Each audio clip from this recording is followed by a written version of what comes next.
funny, Marta. I'm always dancing when I hear that intro song because I'm so excited. Today's guest, we have the most amazing, amazing woman on Yarn with Bee. Her name is Robyn Baker. And most people don't hear of that name. And it's really important that we recognise people, but especially for my case, women making amazing changes to the world, but they may be quite behind the scenes. But what they're doing is so important. So Robyn actually operates Busy Connecting, or she also, if you hashtag boring writer, you'll find her, or the boring writer. Anyway, she supports business enterprises in a range of industries. So she is supporting them to grow, scale, develop, whatever it looks like.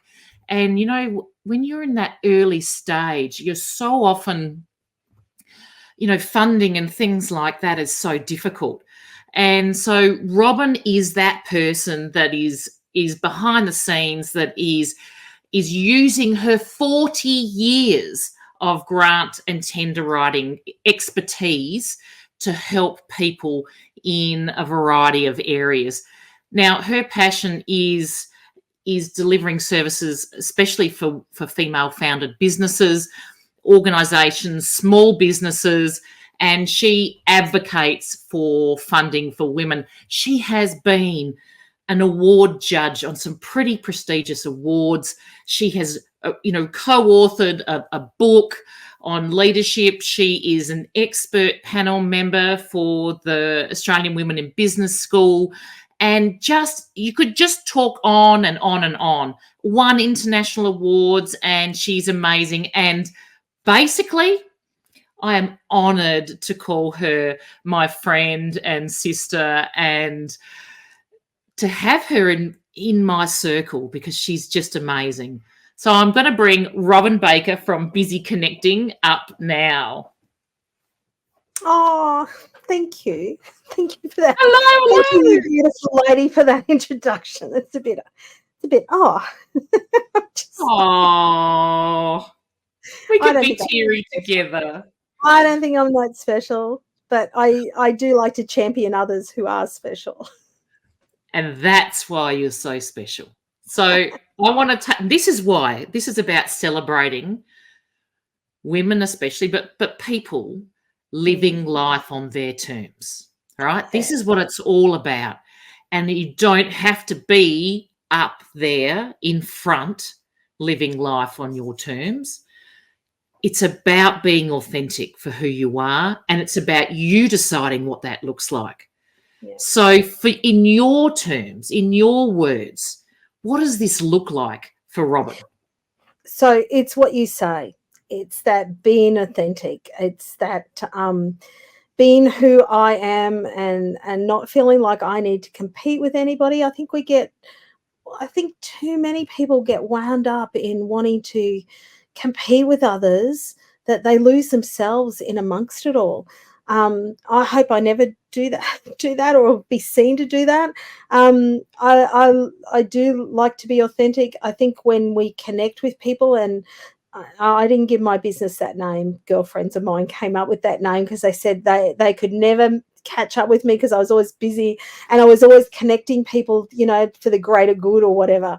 But I think connecting with people and having that family, your tribe, whatever you might want to call it, behind you and supporting you, your cheerleaders, those people you can lean on when times are tough or you just need somebody to download to.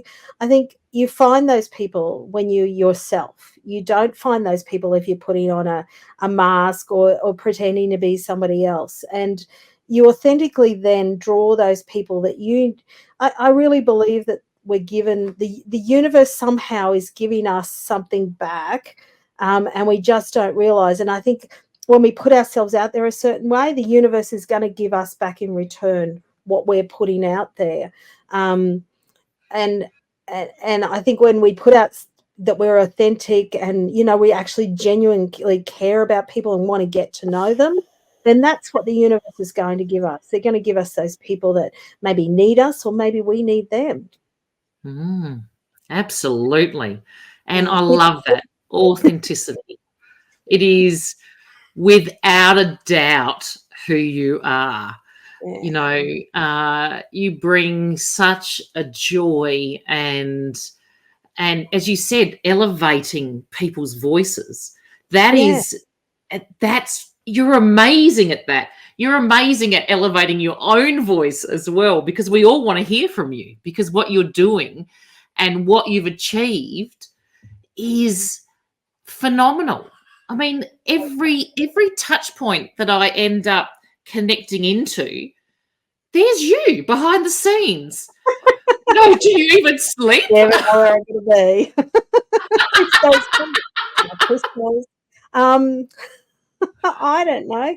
I just you just see so many people. I think it comes from, believe it or not, I was a very quiet, introverted child, and I think they call me an introverted extrovert. I think that's where I fit on those personality charts and all that. They're always quite surprised. Um, and like, I can crawl into my little shell. I'm a Cancerian and I can crawl into that shell and just write. I'm more than happy to do that. But when I see others that I just think, oh, why aren't you talking about this, or why aren't you doing that? I just feel like if I've got a platform where I can share them and help them, we all rise by lifting. We lift each other. We're all going to rise.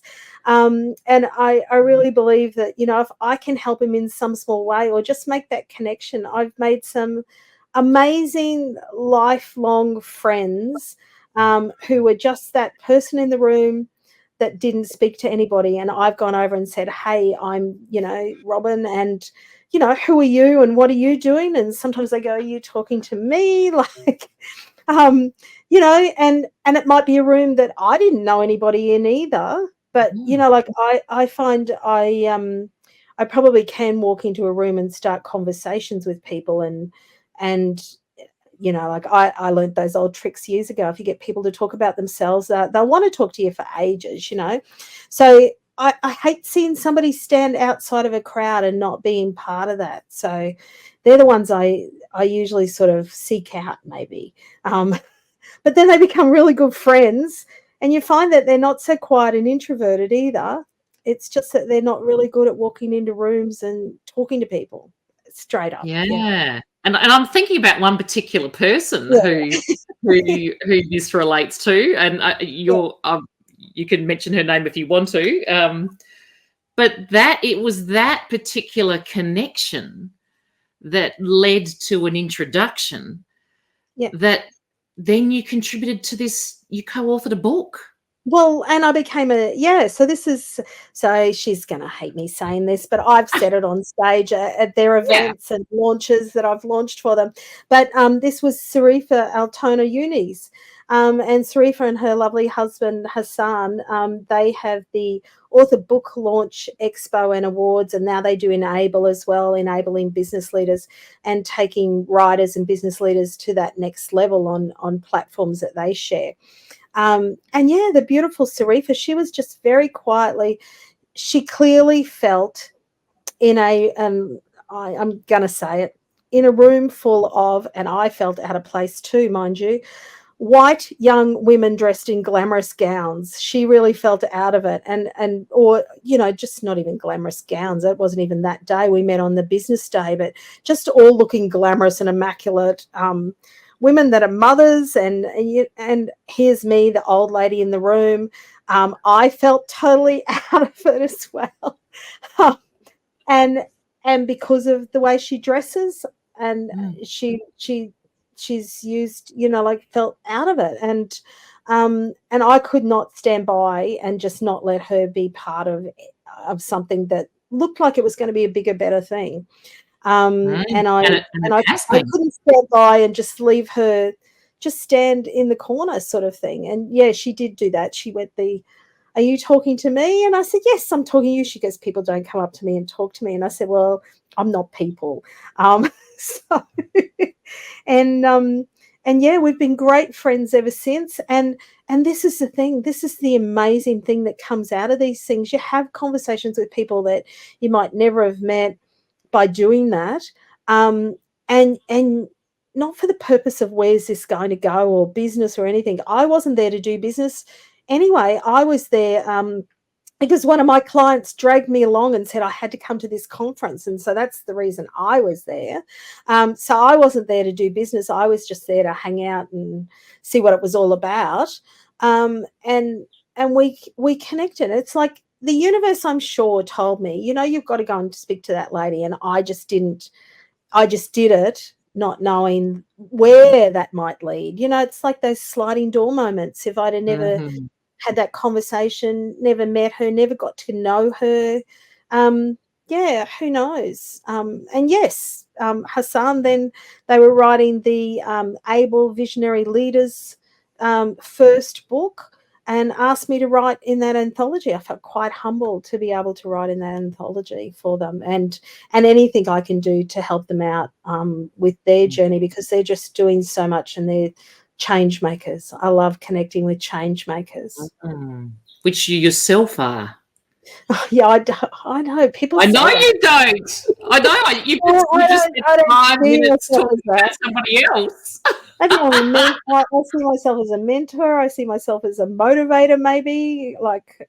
And no, clients are always telling me that I motivate them, because I always ask them to Mm. dream big and ask them those questions of, what do you want and how do you plan to get there, and those sort of things. But I don't see myself as a change maker, a voice for women, maybe. Yeah. Mm. But I guess what you're doing is actually creating change. Mm, You're elevating women's voices. You're mm, helping people in you know less than positive circumstances. You're mm. helping through your grant writing and things like that. You're actually really, I mean, that is a skill that you've honed for the last 40 years. And what you're doing is you're actually helping people to be able to elevate their voices, which Yeah. then helps community. And the funny thing about it, it's just that I suppose it's that skill because I assessed them for so long. But the funny thing about it is I don't see myself as a grant writer either. I write, you name it, I write it. Like I've written legislation, Senate submissions, loads of stuff. I'm essentially a tender writer, and I used to be a tender Mhm. assessor.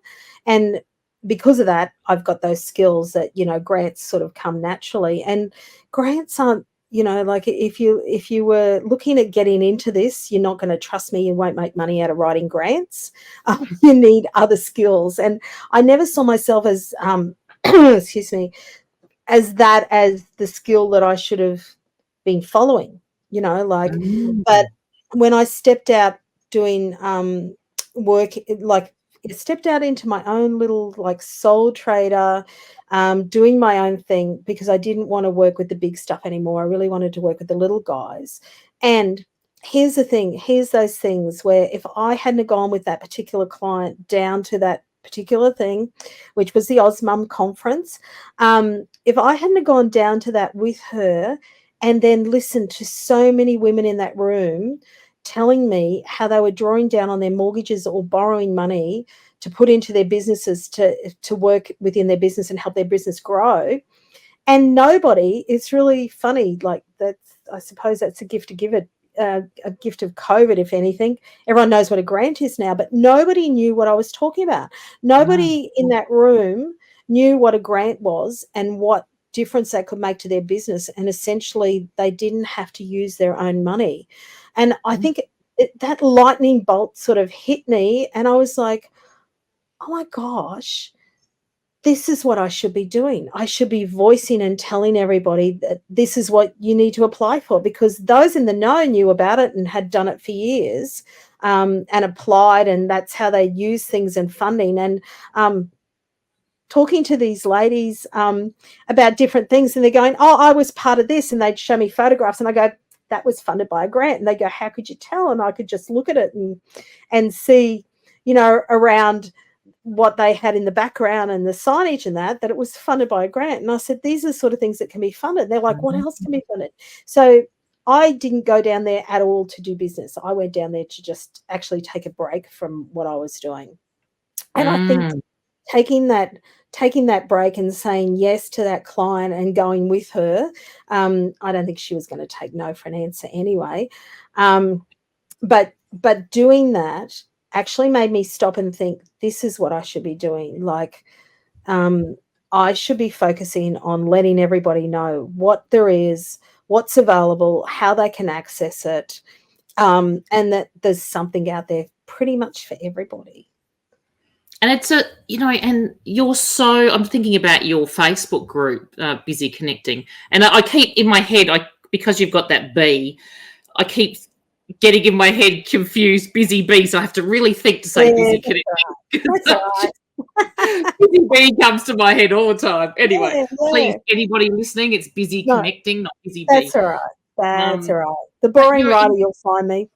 Or the boring writer, yeah. But you are incredibly generous, especially in that Facebook group, incredibly generous with sharing information, grants that might be coming up that are doing some pretty amazing stuff. All of that kind of thing can be really helpful. But then also there's that scary step where you move from, oh, these are the grants you can apply for, to, oh, damn, how do I actually apply for that? Like, how do I write in 250 words what my vision is, or things like this, And so, I mean, it's a real skill to be able to do that, and to be able to distill someone who's out here down into a little tiny word count, or 1,000 words or whatever. It can be a real skill to get all those things in line. But not just that, you're actually successful at what you do. And I think that's the difference. I don't like to, because I don't want the universe to go, well, she's way too successful, and take that away from me, because I actually did have some, because you're helping people. So the universe, so that it cancels it out. I know. Well, so far this year, and we've only just started February, I with all the big stuff that's come, two of my proudest things are 2 cars that I've gotten for not-for-profits, which will just change their world. $35,000 for a vehicle logoed up with their not-for-profit name on it, that will totally change their world. And I mean, like, I've had some news in January that we got some really big stuff through, hundreds and hundreds, and then there's one that's over $1 million that we got through, and that's fantastic, and I love that. But if they hadn't got it, we would have gone again. And whilst it's part of their growth journey, it's the little guys is the really life-changing stuff, the not-for-profits. And I'm always surprised when I go and help out any not-for-profit that they don't know. There's so many simple grants out there that are just 10,000, which doesn't sound like a lot sometimes to some people, but it's huge to a not-for-profit. The amount of fundraising, what they've got to do to get that kind of money. And there's some small 10,000 ones out there that they can get for loads of different things that they just don't even know is available to them. So I'm pretty excited. I've got an app that we've been working on for a year, and I'm going to let it go through to the next phase. And do another year with it. That's not just grants, but it's all things business that will really help people. It'll help people know what they don't know, and how to go about some of those things. So I'm pretty excited about that. But I'll be signing up. The reason I'm going through to the reason I'm going through to phase 2 is, with the unis that I work with, I've been working with them for quite a number of years now, with AI and machine learning, and I do want to put some of that in there. So AI is good to, writers are scared that AI is going to take their life away from them, and it's not. You use it as a tool, and AI would be good to point form those things that somebody else is having trouble putting in. but it's also that you just got to think computers. And what we used to say when computers first came out, because yes, I'm 60 this year, so I was around when computers first came out, and they were non-intelligent terminals. They didn't even talk to each Yeah, other. me too. But we used to always say, what you get out is because of what you feed in, and Yeah. AI is very much that. So whatever people are feeding in, they'll get out in return. Mm. And there are systems starting to be built into portals that can recognize AI. So people need to be very careful of that. But Definitely also with they universities. can use it as a tool in their business for loads of other things, and make that quite Mm. worthwhile. Mm. Absolutely. Yeah. And I think I mean, it's very clear that, I mean, this is a whole nother yarn. Don't ever pass off AI work as your own work. That would just be, well, it's unethical for a start. Yeah, and it can be Um, too generic. It can be too yeah. generic, and inevitably, when applications are being assessed, they get in the hands of a person. And Mm, believe it or not, we can, like when I was assessing, we could read thousands of applications and go, "Hang on, I've heard this before." And you put mm, it down and you walk away and you think and you go, "Yep, that business, I've heard it from that business." And you go back and you pull out their application. And then if they're nearly identical, and this is back in the days where they we didn't have AI, mm. but what would happen was they probably employed the same grant writer who was just cutting and pasting their name in an application, and it still Ah, happens, sadly, today. So we go back to the authenticity. Their authentic voice is not coming in through their application, mm. and then both those applications are thanks but no thanks, and Yeah, people don't yeah. understand why they don't Absolutely. get it.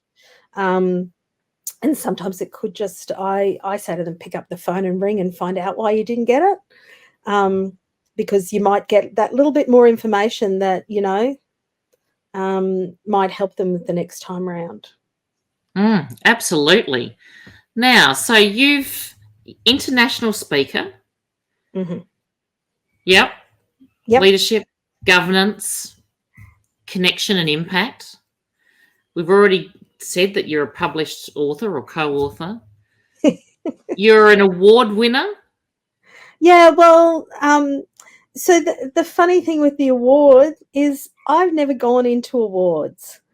And the gorgeous Oz mums were the first to do it, and there's been others that have done it since, who all of a sudden decide they're going to make this new award, and then they're going to Mhm. give it to me, because I think they realise that I'm just not going to go. I I don't feel like I not I don't need to, but I just don't feel like awards are for me. Like, awards are for, if you want to get your brand out there, you want to get your name known, um, you, or you just want to look back on what you've done and how far you've come. Awards are great tools for doing that and recognizing that.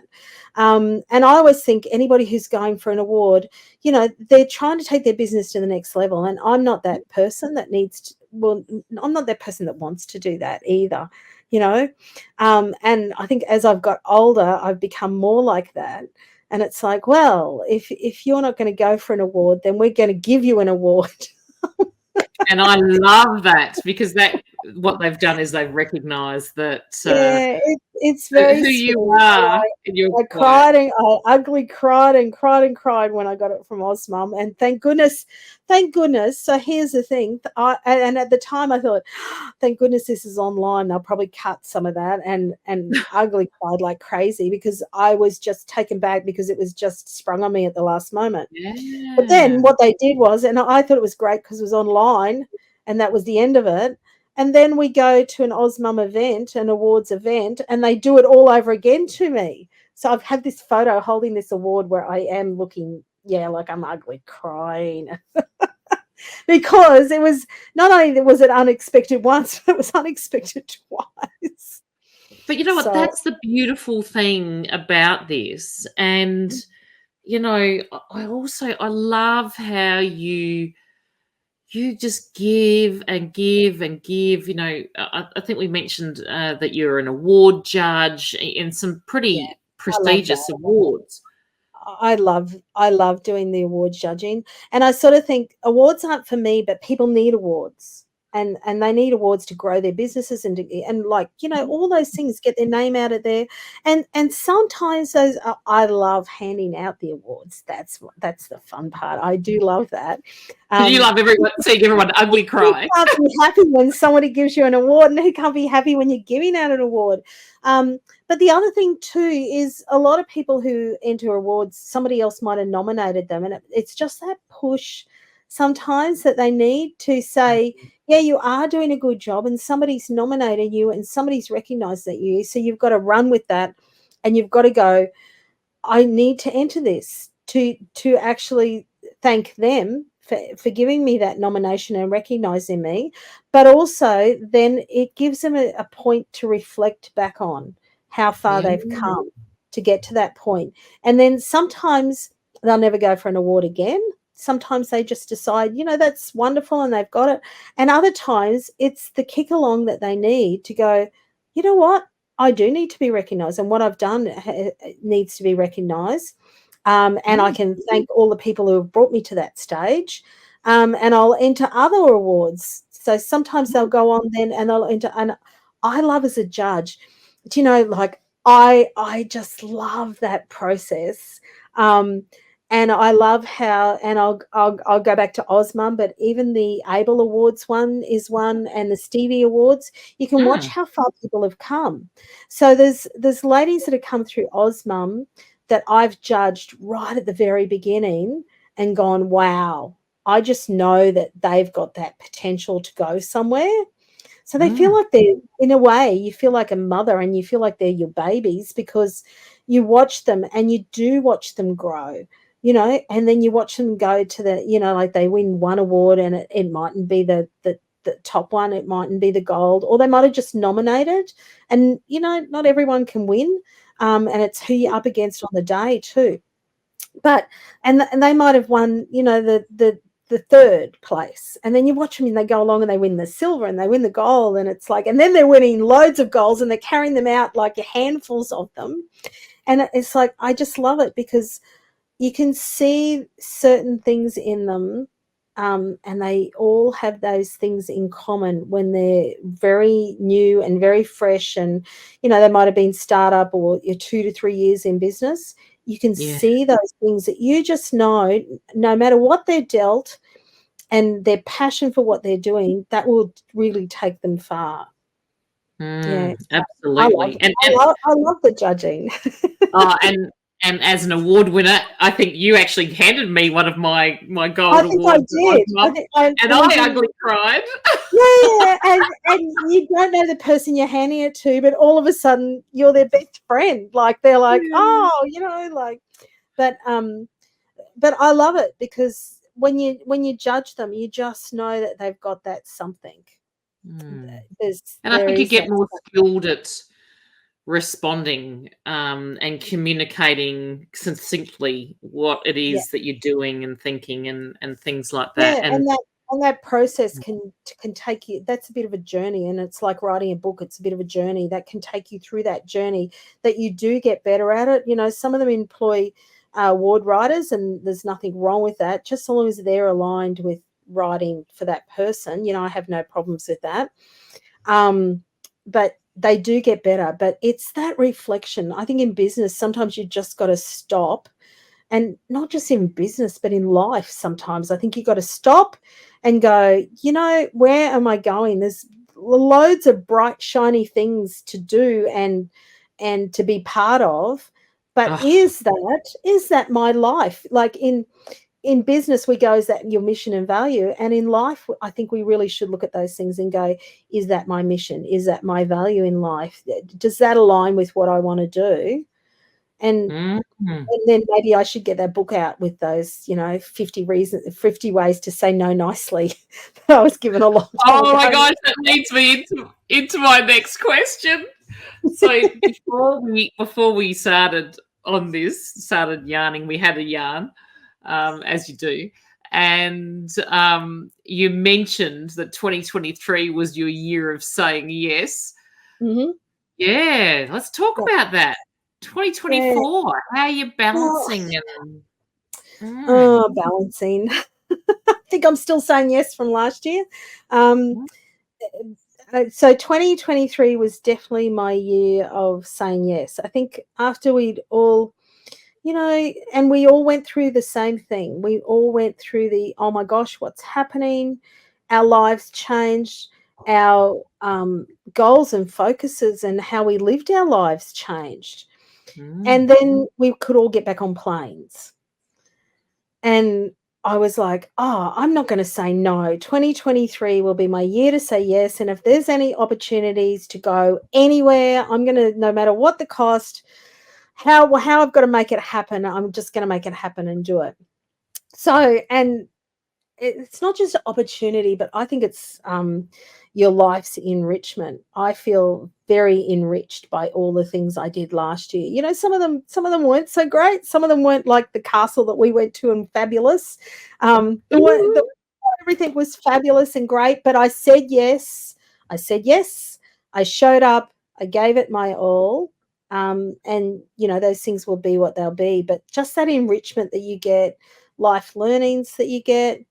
And it's like, I suppose I was throwing things up in the air saying yes, like I did back when I said yes and went with my client down to Osmum. It's like, okay, universe, I'm going to say yes, and what will come will come.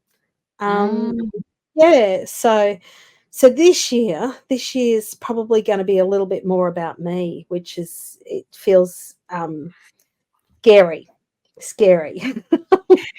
But About, deadly. Like, that's yeah, awesome. well, about me and about focusing on, what are those things important to me? I mean, like I said, I turned 60 this year. It's like, I can't believe Yay. I've had loads of things that I've gone through health-wise, and I can't believe I probably nearly made it that far, But this year I just want to focus on the things that bring me joy, that inspire me, that I'm passionate about. So, and I'll still be doing what I do. I'll still be championing others, which I love to do. I think that's one of my passions anyway, and helping out others. But what else? What else do I need? Yeah. Yeah. So that's living life on your terms. It is. It is. Probably if you asked my girlfriends and my children, they would tell you that I've always lived life on my terms. I've never let anybody else say any different. I mean, I don't know, maybe in some ways I came into this world living life on my terms, even though I had no control over circumstances, Absolutely. But yeah. But yeah, I think to be authentic, you have to maybe live life on your own terms. Yeah.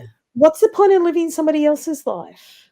Like, I mean, like, I see people and they look at somebody and they go, I want to be like that person. But do you really know that person?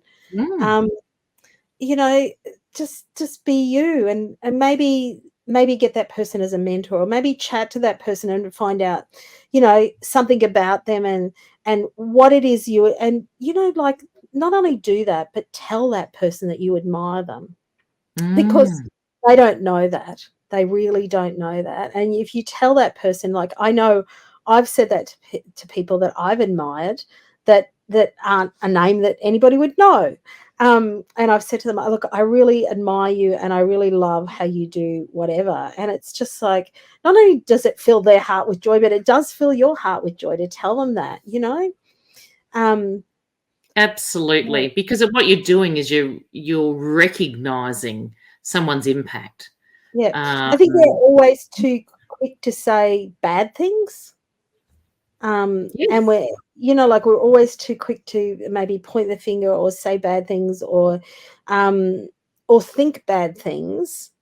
And I think then that takes us down that whole trajectory of our mindset changes.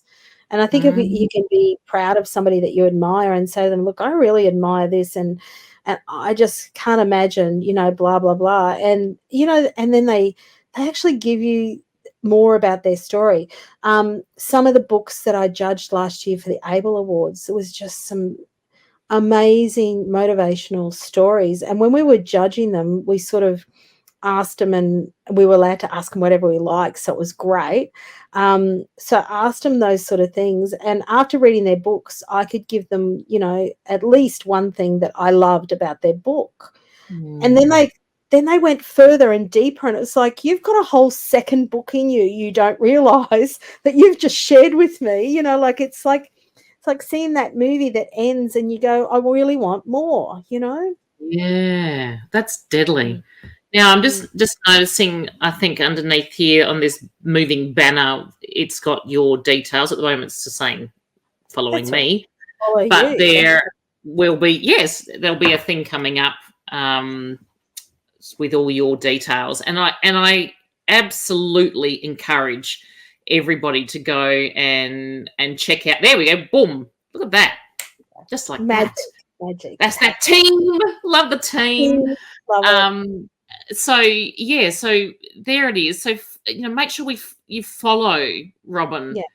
Look, And I look think at that people I connecting. think that little QR code, I just dropped a virtual Yeah. background on because I'm moving offices and my office is insane. But I think that one, I think that still works. But I do, like you said about the group, I have a Tell you. group closed at the moment. Um, Mhm. but if anybody comes to that group and wants to join that group, and that's the Busy Connecting Grants, if they're really interested in grants, and they want to join it, and they mention that they saw me on here, I'll let them join for free and pop them in there. Um, Yay! because I really, and the only reason I closed it is because we're trying to get the app up. So we're trying to manage how many people we give information, and then I'll need to beta test it. So yeah. Pick So I me as a didn't beta tester.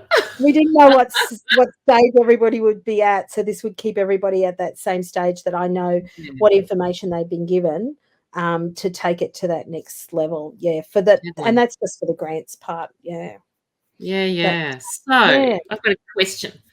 yep, I just love, the whole you're talking about staying at the castle in Northern Ireland. It just to see another side of you that when you're at conferences or you're at awards ceremony, everyone's so busy, and so you yeah, don't get the opportunity to really connect. And I've thoroughly had a blast with you and your husband and Justine and everybody else, but definitely you three made traveling so much fun. And oh my gosh, we just had a blast and adventures and yes, amazing things, and each of us so very different, yeah, but just a beautiful circle of fun and merriment and joy and things like that. So what I want to ask you right at the end mm-hmm. is, as I said, make sure you follow Robyn because she's deadly. In case you hadn't gathered by now, and who is Robyn Baker? I Without the don't know. labels, who are you? Without the labels, I don't know. I. It's not who I am, but I think what it is I'm a piece, and I think I'm a piece of a lot of people's puzzles. And I think as I've gone along, I've realized that even more, that maybe, my journey is to be here helping people and connecting people, because I do love that, like, and I think it came home to me when we ran into somebody when we were traveling, who I don't know if anything about them. They didn't know anything about me. And we just got talking about things. And I said, oh, this person's a really great person, and you should just meet them. I'll do an email intro. And it's like big things now for both of them. But it's also changed their direction, because so I met them on, at something, traveling, where they had just sort of and Mm, um, given up and on a lot of things. And I think they kept referring to the book that, beautiful book by Elizabeth Gilbert, that Eat, Love, Pray. I think I got that Right. right. Eat, Pray, Love, whatever. Yeah. And they kept referring to that, and that they were on a journey and they were going through something in their life. And that's why they booked this particular travel, was just to get away from everybody. And I said, do you know what? Here's somebody who has gone through a very similar thing and come out the other end. And maybe, you know, if you just chat to them, and yes, I introed them, and yeah, that from other parts of the world, they're becoming great friends. And I kind of think that's something that I do, but I don't know, who am I? I'm a connector. Probably that's what I am. I'm a champion of women and a connector. And yeah, that's me. I like that. When you said I'm a puzzle piece, I'm a piece of the puzzle, of everybody's puzzle. I actually felt quite teary about that. I think that is authentically who you are. Yeah. And puzzle pieces connect, because you know what happens if you've got a jigsaw puzzle and you're missing one damn piece. Yeah. The whole thing And can't be completed. yeah, yeah. Yeah, it's, I don't know. I think the universe has put us here and put us here as doing whatever we're doing for. I do believe everybody's here for a reason. Everybody has Absolutely. a genius or their magic that they make. You know, like, so I have my magic wand. But And your crystal. and my crystals. I have my crystals. My crystals are never far. They don't work. Look. Very disappointed. They just, my big ones are in the other room. I'm very disappointed. My travel crystals, I don't know. I've got to do something. They just don't work. But, yes, I saw in Stonehenge. it's everywhere. It just didn't work. But I won't give up. I'll keep trying. Absolutely. Well, Robyn, thank you so much for giving us your time, your very, very busy time and precious time, out from helping everyone else to then have a yarn with us. Because, you know, as I said at the start, for me, it is the people in the background that are doing amazing things and helping community in so many different ways that rarely get recognised. And because it's the people out there that seem to get recognised, and I'm not suggesting that that's what you're looking for. I'm good with being behind the scenes. But it's important. It is important that everybody realises that there are roles for so many different people. And you know, the people out the front there can't do it without the people like you that are actually helping them navigate so many different things with all your skills and expertise. I think that's, you know, we have to recognise that. Yeah. And you're an amazing, amazing woman. Oh, thank you. Thank you. No, you just I think we're all amazing. And I think everybody just needs that opportunity to shine too. Yeah. So that's what I was doing today, is to give you your opportunity to shine. So thank you so, so much. I really appreciate it. And make sure, everybody, go and follow Robyn on all her socials there, so you can see, and hashtag the boring writer every time you share something about what Robyn's doing and how she's giving back. So thank you so much. Thank you. Thank you for having me. It's been a joy. Always. You're welcome. Is.